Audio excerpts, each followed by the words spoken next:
Hello and welcome back guys in my yet another video. So today we are discussing about the strategy of cost audit paper number 17 group 4 for CMA final June 25 attempt. ठीक है, so much awaited strategy है, तो आज हम इसको discuss करते हैं और होप सो ये काफ़ी ज़्यादा फ्रूटफुल रहेगी आपके लिए। आपके एग्ज़ाम्स बस नज़दीक आने वाले हैं, तो फटाफट से चलो स्ट्रेटजी देखते हैं और अपने स्टडीज़ की तरफ लगते हैं। ठीक है, और इसी के साथ में मैं आपको बताऊं कि ग्रुप 3 की जो स्ट्रेटजी वीडियोस है वो मैंने अपलोड कर दी है पहले से, और इस वीडियो को पूरा देख लेना।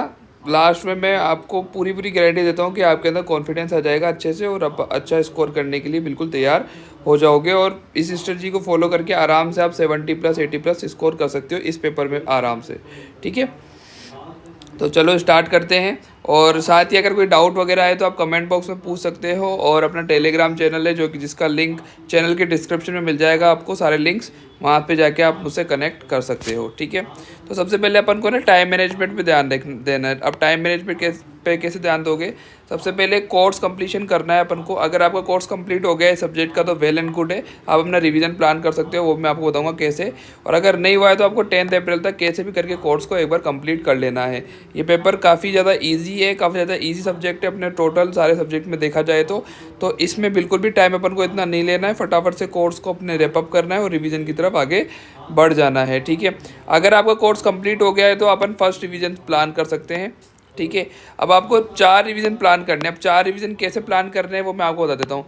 4 रिवीजन अपन को ऐसे प्लान करने हैं कि सबसे पहला जो रिवीजन होगा वो 20 डेज़ का होगा, देन 15 डेज़ का, फिर 10 डेज़ का और 5 डेज़ का। ठीक है, अकॉर्डिंगली अपने पास में सफिशिएंट डेज है इनको प्लानिंग करने के लिए। ये जो सारे टाइम टेबल मैं बना रहा हूँ ये बहुत ग्रुप को ध्यान में रख के बना रहा हूँ। अपना टाइम अपन बढ़ा सकते हैं अगर अपन सिंगल ग्रुप दे रहे हैं तो। ठीक है, तो इन डेज़ के इंटरवल्स के अंदर ही अपन को सारे अपने रिविजन्स करने हैं। फर्स्ट रिविजन वही 20 डेज़ में, देन 15, देन 10, देन 5। ठीक है, और एक रिवीजन जो होगा अपना डे बिफोर एग्ज़ाम जो होगा वो अपना लास्ट रिवीजन होगा। तो ऐसे करके अगर अपन चलेंगे तो अपना आराम से बहुत अच्छा स्कोर अपन कर पाएंगे। ठीक है, अपन को जो मटेरियल है वो यूज़ करना है ICMI मेट, बिल्कुल ही आंखें बंद करके ये यूज़ कर लो, और उसके बाद में पास्ट ईयर पेपर पे ध्यान देना है। ठीक है, इसके बाहर जाने की कोई ज़रूरत नहीं है। अगर आपने किसी टीचर की क्लासेस बाय कर रखी है तो उनका मॉड्यूल भी आप रेफ़र कर सकते हो, लेकिन इन दोनों को बिल्कुल भी नहीं छोड़ना है।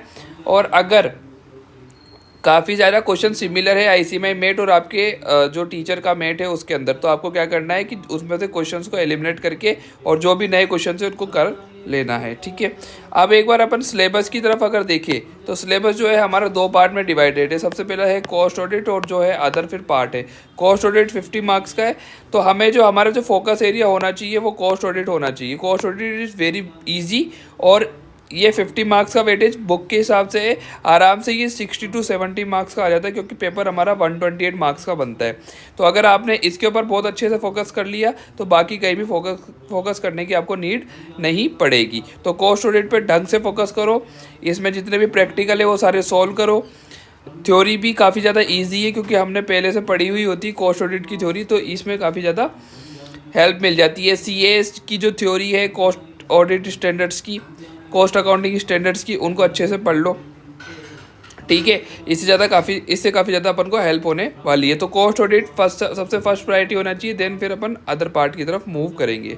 ठीक है, ये ध्यान रखना कि इसमें जो प्रैक्टिकल क्वेश्चंस आते हैं वो आपके फ्री मार्क्स होते हैं एक तरीके से, क्योंकि बहुत ज़्यादा इजी आते हैं। बहुत ज़्यादा कॉपी पेस्ट क्वेश्चन जो मॉड्यूल्स के अंदर है या फिर प्रीवियस ईयर अटेम्प्ट के अंदर है वही कॉपी पेस्ट क्वेश्चंस आपको इसमें मिल जाएंगे। ठीक है, 3 प्रैक्टिकल क्वेश्चंस आने की हमेशा चांसेस रहते हैं जो कि 7 मार्क्स के होते हैं।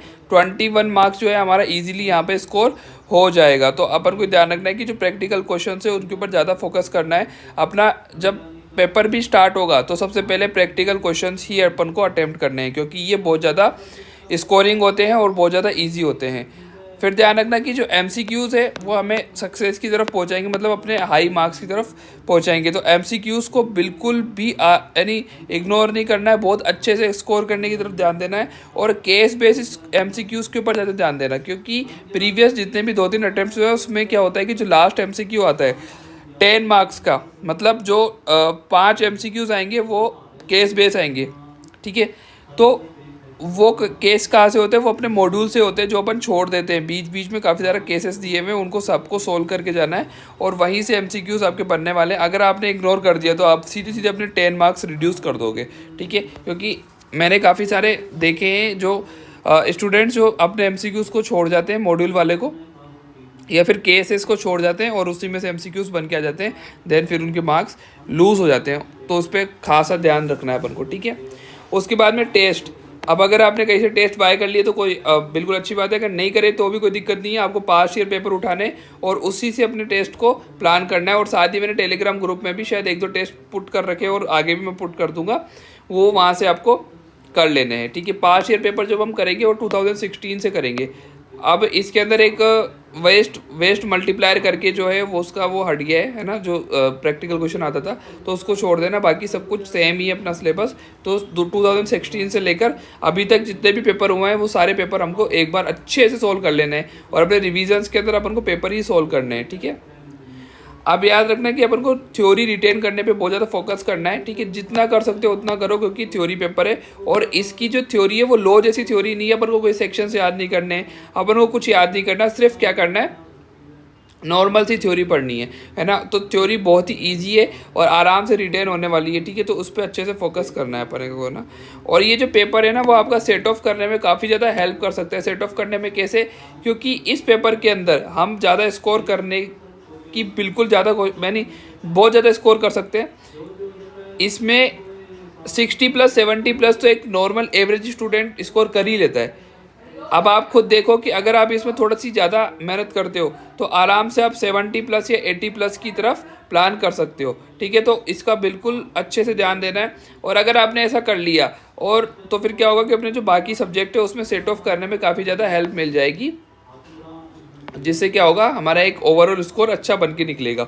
तो इसको बिल्कुल भी इग्नोर नहीं करना है और बहुत ज़्यादा जी जान से मेहनत करनी है। अब इजी पेपर है तो ये नहीं कि हम ऐसे आराम से छोड़ देंगे, इस पर और ज़्यादा फोकस करेंगे, जिससे क्या हो कि इस पेपर के अंदर एटलीस्ट हम 80+ या 90+ स्कोर कर पाए, जो कि बहुत ज़्यादा ईजी है अगर आप थोड़ी सी मेहनत और पुट कर देते हो तो, ठीक है।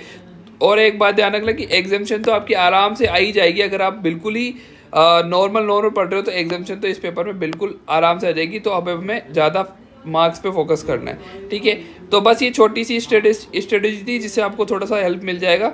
और बाकी तो अगर किसी भी प्रकार का डाउट है तो आप मेरे से पूछ सकते हो, उससे रिलेटेड में मैं वीडियो बना दूंगा। और सबसे लास्ट चीज़ ध्यान रखना, अपने आप को काम रखना, क्योंकि सब्जेक्ट इतने ज़्यादा हो गए हैं। मैं जानता हूँ अपने पास में बहुत ज़्यादा सब्जेक्ट है। अगर आप कोई बहुत ग्रुप के लिए प्रिपेयर कर रहा है और सिंगल ग्रुप के लिए भी कर रहा है तो अपने पास में जो सिलेबस है वो बहुत ज़्यादा इनफ है। तो यानी कई बार होता है कि बहुत ज़्यादा एंजाइटी होती है, तो उसको शांति से काम रह के अपन को हैंडल करना है प्रेशर को, ठीक है। और हमेशा पॉजिटिव रहना, कभी भी ये मत सोचना कि अपना नहीं होगा ये कुछ भी। हमेशा ये सोचना है कि हाँ मैं पेपर को क्लियर कर लूँगी, ये क्लियर कर लूँगा इस बार, और जून 25 अटेम्प्ट के अंदर सीए में बन के दिखाऊँगा, ये अपने एग्ज़ाम को क्लियर कर लूँगा, ठीक है। तो बस इतना ही था मेरी तरफ से। बाकी जो क्लासेस है लोग की वो कंटिन्यू चल रही है, जो ग्रुप 3 दे रहे हैं। और बाकी भी मेरे पास काफ़ी सारे रिक्वेस्ट आई हुई है, तो मैं काम करूँगा उस पर जैसे जैसे मेरे को टाइम मिल पाता है, ठीक है। तब तक के लिए बाय बाय, थैंक यू। मिलते हैं नेक्स्ट वीडियो में। अगर वीडियोस अच्छे लग रहे हैं तो अपने फ्रेंड्स के साथ शेयर ज़रूर करना, ठीक है।